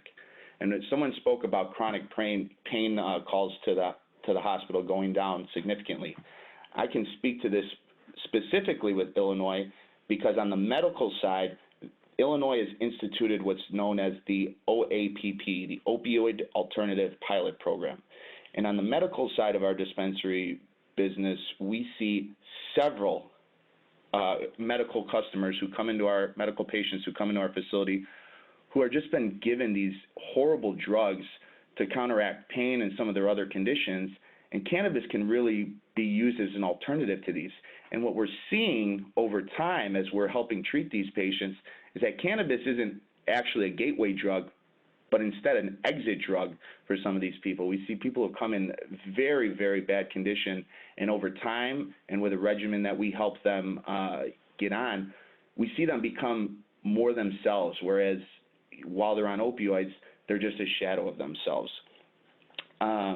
With respect to crime, again, and I think Silver Star spoke to this very well, all of what we do is a deterrent for crime, and we're a presence on that corner with respect to crime. We're not going to increase crime. You're going to see, if there's any crime in that area, decrease, because we're a presence. It's going to be a well-lit parking lot. It's a well-lit building, and we have that 24-hour surveillance that is going to view not only the interior of our facility, but the parking lot. So that's what I have to say to that. With respect to the schools, we're far greater than the minimum requirements for distances from schools. The location, where there's only a few locations that really fit with respect to the zoning in Prospect Heights, we felt that this was a great location. It more than exceeds the standards for proximity to schools. And again, this is an adult use dispensary. There's going to be no marketing to children, and I can guarantee that there's not going to be any children that are purchasing from our dispensary. Someone talked about police calls to service, and we didn't do it for this presentation, but there's another presentation that I did for another municipality, and they actually requested our police calls to service for stores in the state. We had record of that, and in 3 years of operating a dispensary in Illinois, we had one call to police service, and that was done on our own. And of all of our stores across the country, we've had 3 calls to police service in 4 years. That's several stores spanning across several states. Those all exclusively were tied to unruly customers. So never something to do with theft, never something to do with a criminal situation, always an unruly customer. you know, and our staff is trained to deal with those things, but at some point it does escalate to a point where we're not going to put our employees in jeopardy, and we do get the police involved. So that's what I'd say about that. And I understand the concerns, but a lot of these are stigmas, and, you know, the state of Illinois has done a great job drafting legalization. The bill is something like 400 pages long. So it's very strict, it's very controlled, and I think a lot of the concerns that the community has are actually addressed with legalization, and we can help with those. So Anthony, I wanted to mention that we did receive a memo from our Chief of Police, Jim Zalaki, and so the commissioners have a copy of that letter. And I believe he's on the call this evening, and I wanted to just share that although he did initially have some security concerns about theft and accessibility to the facility, you know, he did visit your facility this week, and in his letter he states that his concerns and questions were answered, and that the measures that you take as a business owner are sufficient in addition to the regulations that are imposed by the state. And he also thought that, you know, the 2 security guards that will be on duty while you are open for business and occupying the building, and the quality of the security cameras, not only to monitor what's happening inside the store, but on the exterior in the parking lot, was very reassuring. And also the fact that your security offers will have the ability to escort customers to their cars, and again, provide a high level of security overall. What I would say though, one of his concerns was in regards to your hours of operation, and tying this to the high school nearby and kids coming and going. I guess we were wondering if instead of opening at 8 a.m.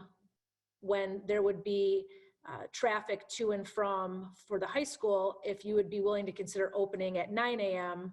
after, which would be 45 minutes after the school has already been open. Thanks for that. This is Anthony again. And again, thanks to the police chief. I think it really speaks to his character and the job that he did by coming to visit the facility and doing his diligence on our facility, and we appreciate those comments. With respect to the time, in my conversations with you and the other members, we are here to work with the community, so we're open to any recommendations as long as they're reasonable, and that's absolutely reasonable for us. If they think that 9 a.m. will better suit the community with respect to, you know, traffic along those areas, maybe not intertwining buses and morning traffic along with ours, even if it's minimal, that's totally acceptable to us, and we would be happy to amend our application to reflect that. Okay.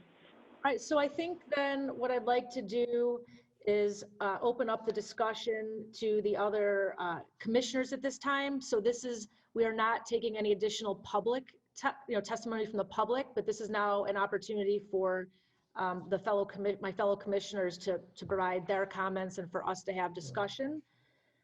So I guess what I'd like to add is that your application is in full compliance with the city's ordinance. You are not seeking any variations from our code to operate your business. And there was a substantial amount of time put in by staff and a committee specifically appointed to research and come up with an ordinance that the city felt was in the community's best interest. So the fact that you're not seeking any variances is something that I believe speaks well. And I'd also like to say that, of course, seeing vacant retail is never a good thing for a municipality. And, especially in the location that you've chosen, clearly it is a a very commercial corridor. You know, Route 12 is a state route. You know, it is a major intersection. So again, lots of adults traveling that corridor. And again, not only are you exceeding the regulations provided by the state, but you're meeting all of the requirements per our ordinance. So I'm going to go ahead and ask if any of my fellow commissioners have questions that we'd like Anthony or his security consultant to field. And it sounds like you also have a representative from your traffic consultant on the line. So let's go ahead and see if there's any questions or discussion from the commissioners.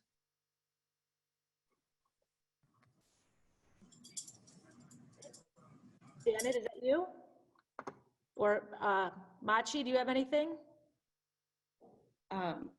So, yeah, no, I'm good. I could ask Anthony a quick question. If he can speak to his other locations, how, you know, do you have locations close to school or in, you know, in view of schools, you know, your past experiences? Yeah, so with, and this is Anthony again, with respect to primary or secondary schools, nothing in view, and the distance requirements put us out of view, and I think the same goes for Prospect Heights. We're out of view, but one of our other Illinois locations in St. Charles, we had a unique situation where we are 2 doors down. We're in an industrial complex, and we're in a condominium situation.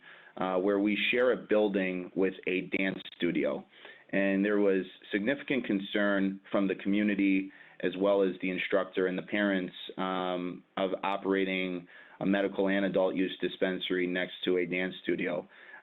We worked very closely, and again, I think that's a testament to what I've been saying, is that we want to work with the community and we want to understand the concerns and work through them together to really make everyone feel comfortable. And in that situation, we had conferences with the parents, we spoke with the instructors, and had several conversations with Plan Commission and City Council, and we came to an agreement basically as a community with respect to hours of operations, additional security protocols that we've put in place to really, again, make everyone feel comfortable with dropping off your children to a dance studio just a couple doors down from a dispensary.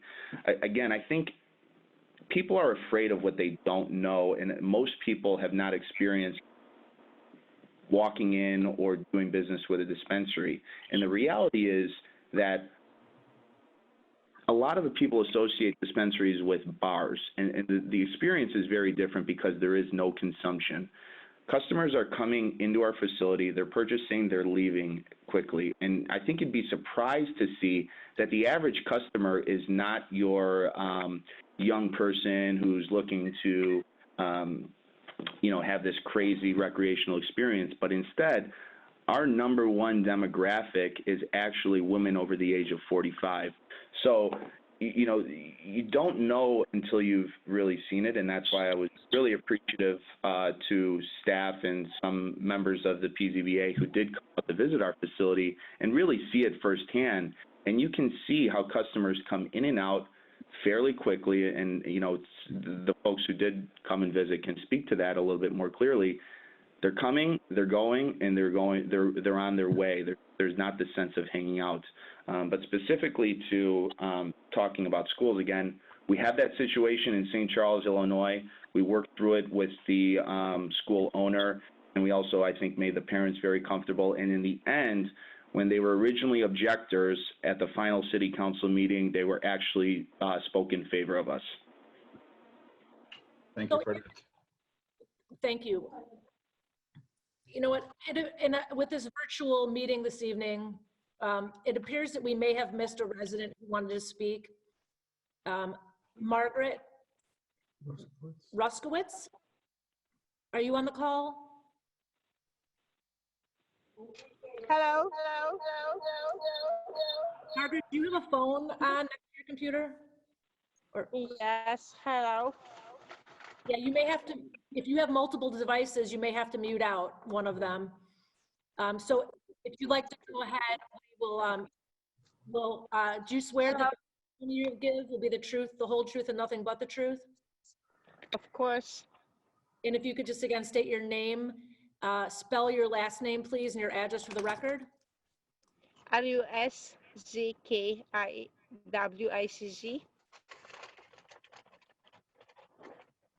Okay, and your address, ma'am?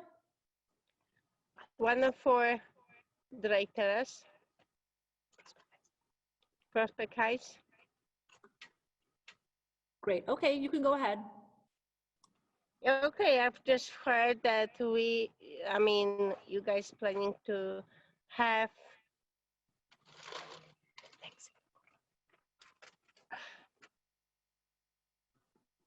building a huge so like I was like so seriously concerned because I live about that. So for me, 69 condominiums. Oh, absolutely is not coming.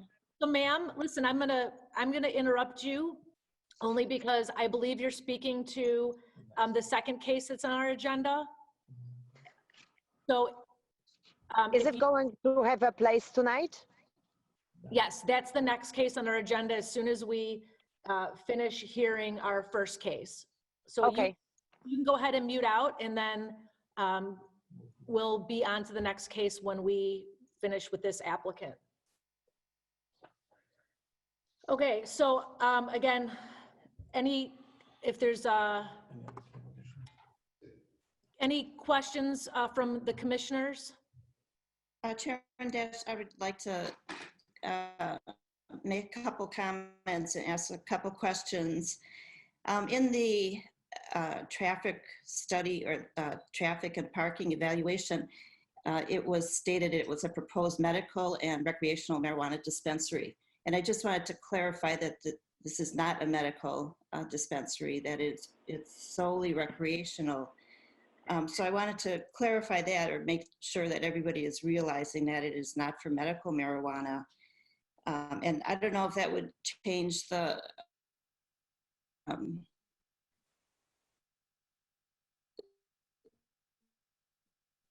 traffic study. The other questions I have are, what are your plans for the south side of the building where 3 drive-through lanes are existing, if there's any plans in the future to use those, or how you would be modifying that side of the building. And my third and final question is just, have you looked at other locations in Prospect Heights? Sure, thank you. Those are all great questions. First, speaking to the traffic study, that was a typo throughout the study about the medical and recreational dispensary. What they did, and Mike can speak a little bit better to this, when they take data from what they call the ITE manual, it's the trip generation manual, 10th generation. That's the first trip generation manual that has created data for adult use dispensaries, to my knowledge. They also incorporate data from our other businesses in Illinois, and the reality is that the other dispensaries that we currently operate in Illinois are both medical and recreational. So I think that's just simply a typo, and there was some confusion there. I can say that without having the medical business, which is very viable in the state of Illinois, traffic will in fact be less and business will in fact be less because we do not have that side of the business. It's simply for adult use. With respect to the south side of the building, the drive-through, Illinois does not allow for any sort of drive-through service. So that will be closed off and secured. We've explored doing some angled parking along that to have some additional parking, either maybe for employees only or on some high volume days such as Black Friday or 420 that are a bit of intense with respect to business for retail. Our business kind of mirrors standard retail. So there's that option as well. We have not finalized that. But with respect to current plans, it's sealing off the drive-through, and that would just simply be an opportunity for cars to pass through and exit on their way. With respect to other areas within Prospect Heights, I want to talk about Prospect Heights as a whole. First off, we're very, very excited to potentially have the opportunity to operate a business in Prospect Heights. We have some members of our team that are located right in the area. We're a local company. Most of the owners of our company, if not all, are Illinois-based. So we're very excited about Prospect Heights. We think the ordinance was written very, very well, and it attracts a company like ours. With respect to the zoning, there really are few spots that are that support this under the current zoning types. I think it's, as Chairperson Dash stated, we're not seeking a variance, and I think, you know, if you were looking to make some sort of zoning variance this early on as an ordinance is passed, there'd be significant pushback and more pushback. But there's very few of the B1, B2 areas, with the exception of the east side of town.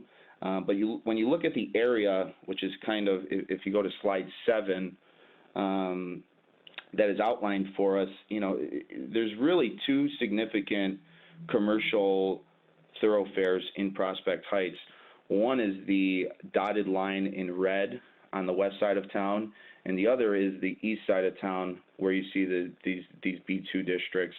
And again, the reality is no matter where we choose, if you look at all of these B business regions in the commercial regions, and as our urban planner, Adam Rack, stated, Prospect Heights is overwhelmingly a residential town. So we're going to have issues anywhere we go that there is going to be retail around us.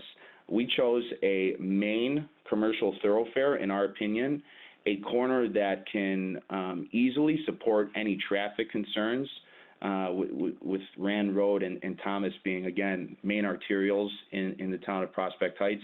And then the last thing is just vacant property. We need to find property that fits our business model. And, you know, that bank, one, being a standalone building, always helps things. Sufficient parking. We exceed the parking requirements by, I believe, 10 or more spaces. It's well lit, and it fits the square footage for our operation. So if you look at some of the other areas, you know, being a part of a shopping center or, you know, some of these condo type facilities, it creates a whole nother set of problems for us. So really, you know, we're super excited about the location. We're super excited about potentially operating in Prospect Heights, and that's why we went with the location that we went with. Thank you. So any other questions or comments from the commissioners? Chairman Dash, this is Bruce Mellon. I just wanted to thank the members of the public gave their testimony, as well as Mr. Marsico and his team. I was able to visit their site in St. Charles last Friday and met with Mr. Marsico, and he explained the operation of the business. I was very impressed with how professional their operation was and how well the customers moved through the facility and the security on site. As I expressed to Mr. Marsico on Friday when we met, I too would like to see the hours of operation move back to 9 o'clock. I think that's, you know, the traffic flowing to the school on Thomas is eastbound in nature in the morning, which would be, you know, on the same side of the street as his business. And so if he'd be willing to hold off until 9 o'clock, I think the opportunity for, you know, traffic concerns is greatly diminished. But other than that, appreciate you not coming in with any variances on this application on the first go around here. And other than that, I have no other concerns. Any other questions or comments from the commissioners? Chairman Dash, I would like to ask a question. This is Commissioner DeGraff. Go ahead, Scott. I was not able to visit the site in St. Charles during the week. My one concern is, have you ever had any issues with customers actually using the product out in the parking lot, out in their car? And if so, how do you handle that? Thank you, Commissioner DeGraff. That's a great question, and I'm going to give my operational side, and then I think we can tag in our security team on how they would handle that. I have not had any experience with that at our St. Charles location or any of our locations that I can speak to. Again, we have a very, very strict no loitering policy. Our security team also, and again, Dan can speak a little bit more to this, they're not just sitting inside our facility guarding the product. They're doing regular sweeps of our exterior. They're monitoring our cameras, and any sort of behavior like that would not be tolerated. At that point, a customer is committing a crime, and that would be an example of a time that we would probably get police involved at that point, because that type of behavior is not going to be tolerated. Dan, do you have anything else to add to that? I don't, but I will echo that you've hit the nail on the head. You know, not only do we patrol the interior, but the exterior of the facility. Our guards are trained in the regulations in the state. And if they did see anybody that was utilizing cannabis on the premises, would immediately report them to the ownership and the police, because that is not allowed by law. So Anthony, exactly what Anthony said. And one more thing to add, this is Anthony again. Product that's purchased from our store is going to be placed into an exit bag that's sealed. Now, I'm not going to sit here and tell you that that's impossible to open in your car, but we're doing our part to deter any customers, and we're also letting them know the rules and regs, which are posted pretty clearly, and that's one that is posted very clearly within our store. Also, all of the products that enter our facility are in finished packaging. So if anyone's been in a dispensary in California, Colorado, where there is bulk product given to a dispensary and it's weighed out into individual packages, or customer can choose the weight that they would like to purchase, that doesn't happen in Illinois. Everything that comes from a cultivation center that enters a dispensary is in finished, child-proof packaging with a unique barcode that's tied to our store and tied to the cultivator. So again, with respect to inventory management, security, and compliance, it's very tight on the packaging side as well. All of the packaging that a cultivation center uses has to be approved by the state of Illinois, and has to meet those child-resistant guidelines. Thank you. Thank you for answering the question. Any other questions from the commissioners?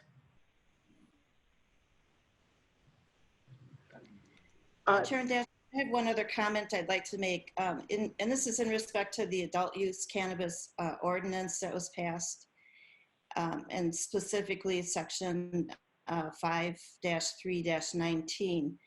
And section C, it indicates that the adult use cannabis facilities, in determining compliance for special use of this title, the following components of the adult use cannabis facility shall be evaluated based on the entirety of the circumstances affecting the particular property in the context of the existing and intended future use of the properties.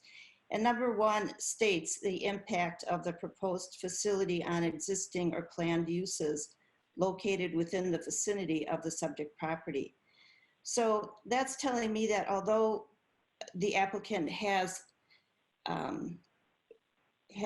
not coming in for a variance and has met the other criteria, we still have the opportunity to look at this particular location and how it impacts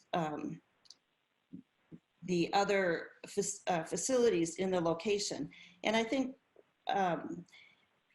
what the public has brought to our attention is very valid, that this really is a thoroughfare for students. It's not in an industrial area. It's not in a business district that does not have that doesn't have housing and a middle school and a high school in the near vicinity. So I have to kind of just voice my opinion in saying that although, you know, all of the I's are dotted and the T's are crossed, I still think that it being a thoroughfare for students, this may not be the best location for the facility. Right, and again, Janet, I think too, you're certainly entitled to that feedback. But again, I don't know how this is different from the stores in that same exact location that sell cigarettes, which are legal for people of age. These stores sell alcohol for people who are of age. They sell lottery tickets for people who are of age. So again, I feel like there are substances that us as individuals may not choose to use as an adult. There are substances that as adults, we don't want our children using. But you know, under the circumstance, the state of Illinois has determined that the adult use of cannabis is legal, just as the same way cigarettes and gambling and alcohol are legal. So certainly I understand that, and I know what you're saying, but I think we're looking at something that this is a primary use. If you're talking about cigarettes or alcohol at the gas station or a Target, that's not the primary use. Right, Aldi sells alcohol, Tony sells alcohol, I believe Target sells alcohol. The restaurant across the street, formerly Nico, sells alcohol. So, you know. But again, the primary use is either a gas station, a grocery store, or a restaurant. So I think that's the difference. There is a liquor store right next door to the car wash, to Danielle's point, which is walking distance as well, which is primary liquor.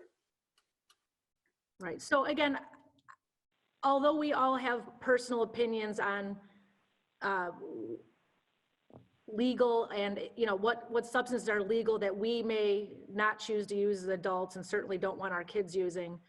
I think, I know, again, so again, not looking to debate, you know, this, but certainly thank you for sharing that with us. So if there's no other commissioner comments or discussion that needs to take place. I'd like to say something real quick. This is Neil Patel. I understand I have girls at Hersey right now. If there was a dispensary approved in Prospect, I'd rather have it where it's visible as opposed to hidden. I think that kids see, there's probably going to see who goes into this place. So you see kids loitering in the parking lot. I think it's better to be in a visible area than it is to be in an industrial area where they can just, where public's not going to see them. If they're doing something illegal, I think this deters it as opposed to being in a spot that's not visible. That's just my opinion. I understand the whole high school situation, but with security in place and being 21, I think it's very similar to a liquor store. You have to, hopefully the facility does its job and secures the product to who it's supposed to go to. Yeah, and being that this business can't market with marijuana leaves, they can't market no signs in the window with people, you know, using the product. You know, the liquor stores, to your point, Neil, the liquor store half a block away is called Volume Liquors. You know, I mean, there's signs loitered all over the building with Miller Lite, Bud Light, you know, whatever that may be. I mean, clearly the marketing for the cannabis industry is way more stringent than what we'd see for gambling or alcohol. But again, everyone is entitled to their opinion as to whether they choose to exercise their right to purchase cannabis for adult use. So again, I'd like to, now that I think we've heard from all of the commissioners. Yeah, is Commissioner Tamman on the line? Was he able to, John, have you signed in at some point here? I believe he's the only commissioner that we may not have heard from at this point. Okay, so it doesn't sound like Commissioner Tamman is on the line. So we've heard now, I guess, from all the commissioners. So what I'd like to do is let's go ahead and close the public hearing. Okay, thank you. Finally. Please seek a motion to close the public hearing on application number ZBA 20-10SU. This is Bruce Mellon. I'll make that motion. Maciej Kempa, I'll second. Did you get that, Jen? Yes, I did, Chairman. Jen, if you could roll call vote, please, to close the public hearing. Absolutely. Commissioner Kempa. Aye. Commissioner DeGraff. Is he still muted, possibly? Scott? Commissioner DeGraff. Aye. Aye. Commissioner Patel. Aye. Commissioner Mellon. Commissioner Mellon.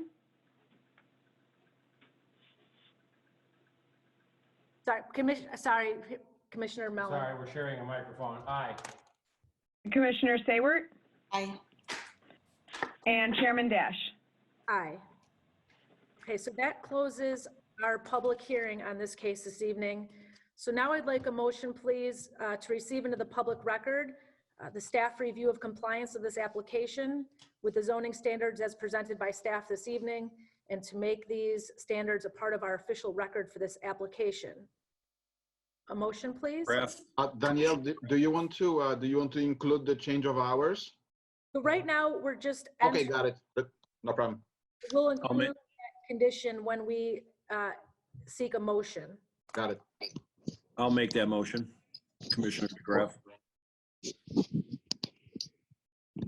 And I'll second. Exhibits? Yes. Okay, perfect. So then Jen, a roll call vote, please, to accept these into the public record. Of course. Commissioner Saywert. Aye. Commissioner Patel. Aye. Commissioner Kempa. Aye. Commissioner Mellon. Aye. Commissioner DeGraff. Aye. Chairman Dash. Aye. Aye. Okay, so now we need to, we have additional. We'll have to take it. Right, so there was additional evidence presented this evening that needs to be entered into our hearing and our public record. So this would be, Director Peterson is going to let us know what exhibits need to be added to the public record. Adding to the public record is exhibit number 6, which is the affidavit of compliance per ordinance number O-19, presented by the applicant. Exhibit number 7, the traffic report presented by the applicant, prepared by KLOA Incorporated. The memo from Police Chief Jim Zalaki, which will be exhibit number 11. And then as exhibit number 12 will be the combined written testimonies as read tonight. Thank you very much. So I'd like a motion, please, to receive into the public record the additional evidence presented by Director Peterson this evening. I'll make that motion. Commissioner DeGraff. Also move. Jen, if you could do a roll call, please. Oh. Of course. Commissioner Mellon. Aye. Commissioner Patel. Aye. Commissioner Saywert. Aye. Commissioner DeGraff. Aye. Commissioner Kempa. Aye. And Chairman Dash. Aye. Okay, so I would say that based on the testimony and evidence that was presented this evening, the application proposed meets both the general requirements and the standards for an adult use cannabis dispensary. Therefore, I'd like a motion, please, to request the recommendation that the city council approve the applicant's request for a special use to operate an adult use cannabis dispensing organization in the B2A general commercial district. This is Bruce Mellon. I'll make that motion. Commissioner Tamman, aye. So, John Tamman, are you going to second the motion to, so we can vote? So, all right, I need another commissioner, please, to second the motion, and then we'll do a roll call vote. I'll second it, Danielle. That was Commissioner Patel. Yes. Okay, so Jen, if you could please do a roll call vote. Absolutely. Commissioner Patel. Aye. Commissioner DeGraff. Aye. Commissioner Saywert. Could you repeat that? I'm sorry. I said no. Okay. Commissioner Mellon. Aye. Commissioner Kempa. Aye. Commissioner Taman. Aye. And Chairman Dash. Aye. So the PZBA is a recommending body, and therefore this matter will appear before the City Council for a first reading on July 13th. Chairman Dash, Yes. I think we skipped as far as putting in that as an amendment. Right, Scott. I didn't put the condition in to change the hour. Right. Would Commissioner Mellon, I'd like to amend my motion that the applicants, that the application be amended to change hours of operation to 9 o'clock a.m. starting time. All right, so let's just do another vote then. So the motion will be to add the condition. Add the condition of a 9 a.m. start time Monday through Saturday in lieu of 8 a.m. So let's do another vote then with that condition added. I apologize, John. And is one of the city attorneys on the line, either Jim or John? I'm here, Dan. Is it Jim? Is that the proper way to, because we forgot to add the condition on the first motion, which was one of the conditions discussed. Do we have to take action to rescind the first motion and approval vote and then redo it? I just want to make sure we do it correctly. No, understood. The motion, Chairman did not fully declare the motion passed. However, Chairperson can make a motion to amend or withdraw and amend the motion with a condition and move forward from there. Thank you very much for the clarification. And so we will re-vote then, Jim? We will need a motion from one of the chair people to withdraw and amend the motion going forward, and then withdraw and then motion in an amendment to the, motion in the recommendation with a condition. So the motion should be a motion to withdraw the previous approval and amend the motion to contain the 9 a.m. start time for the cannabis dispensary, which would be 7 days a week as presented in the application with the condition. So the condition would mean the start time would be 9 a.m.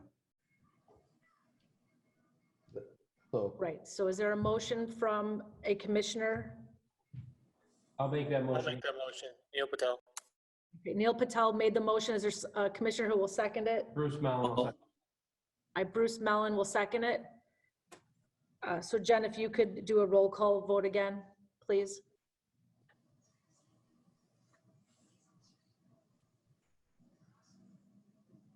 Jen, are you there?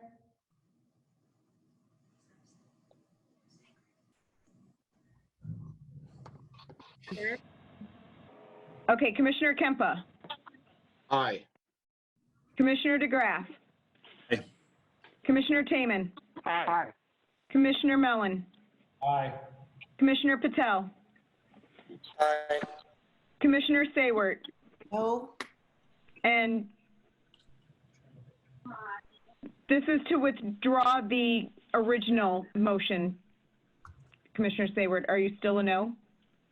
I thought it was to withdraw and to add the condition onto. No, this one's just to withdraw at the moment. Jen? Aye. And Chairman Dash. Wait, so Jen, Jen? But It's a dual motion like Commissioner Saywert had interpreted. It's a combined, so we're. okay. So Commissioner Saywert is a no. Is that correct, Commissioner Saywert? Correct. And Chairman Dash. aye. Okay, so the recommendation to the City Council is approved 6-1. And again, we are a recommending body, therefore the matter will ultimately be heard by our City Council for a first reading on July 13th.